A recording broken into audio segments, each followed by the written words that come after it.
বন্ধুরা, এক সপ্তাহ ধরে ভিডিও দিতে পারিনি, কারণ ছুটি করে বাড়িতে ছিলাম। দুদিন ধরে সুপারভাইজার ফোন করছিল তাড়াতাড়ি গাড়িতে যাওয়ার জন্য ডিউটিতে। তাই বন্ধুরা সকাল সকাল ট্রেন ধরে চলে আসি কোম্পানিতে। এসে ভালো করে প্রথম গাড়িটাকে চেক করে নিই। এরই মধ্যে চলে আসে ফোন ট্রান্সপোর্ট থেকে, গাড়ির প্রোগ্রাম রেডি হয়ে গেছে। তাই বন্ধুরা আর দেরি না করে চলে যাই পেট্রোল পাম্পে, এসে তেল ভরে নিই গাড়িতে। এটা বন্ধুরা উলবেরিয়া পেট্রোল পাম্প, এটা আমাদের কোম্পানির ফিক্স পাম্প। তাই কলকাতা এরিয়ায় তেল নিলে এই ফিক্স পাম্পেই আসতে হয় তেল নিতে। তেল নিয়ে শেষ, এখন বাজে রাত 10টা বন্ধুরা। তো এখন আমরা যাচ্ছি কলকাতা খিদিরপুর লোডিং পয়েন্টে।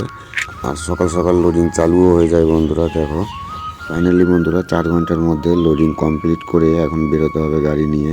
লোডিং হওয়ার পরে খবর পেলাম, কোম্পানি থেকে ফোন করলো যে তোমার 2 পয়েন্টে মাল খালি হবে। ফার্স্ট পয়েন্ট লখনৌ আর দ্বিতীয় পয়েন্ট দিল্লি। তারপরে লোড করেছে গাড়িতে মেডিসিন, যা টাইমে ডেলিভারি দিতে হবে বন্ধুরা। তাই আর দেরি না করে দুপুরের 12টায় 9টিতে গাড়ি নিয়ে বেরিয়ে পড়ি বন্ধুরা। কন্টিনিউ একদিন গাড়ি চালানোর পর চলে আসি আমরা কানপুর। এই কানপুরে আমাদের কোম্পানির ফিক্স পাম্প আছে বন্ধুরা। এই ফিক্স পাম্পে আবার ডিজেল নিয়ে এখান থেকে আর 100 কিলোমিটার যেতে হবে ফার্স্ট পয়েন্ট গাড়ি খালি করতে লখনৌ। কোম্পানি পাম্পে রাতে 2 ঘন্টা রেস্ট করে সকাল সকাল বেরিয়ে পড়ি বন্ধুরা। আর সকাল সকাল লখনৌতে পৌঁছে যাই।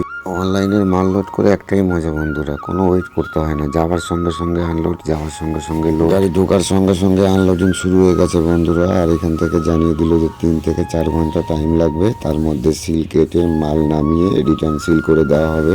বাই বন্ধুরা, তাই আমার মিনি ব্লগ এখানেই শেষ করলাম। इस नौकरी का तो मैंने फॉर्म भी नहीं भरा था, पता नहीं ज्वाइनिंग लेटर घर कैसे आ गया।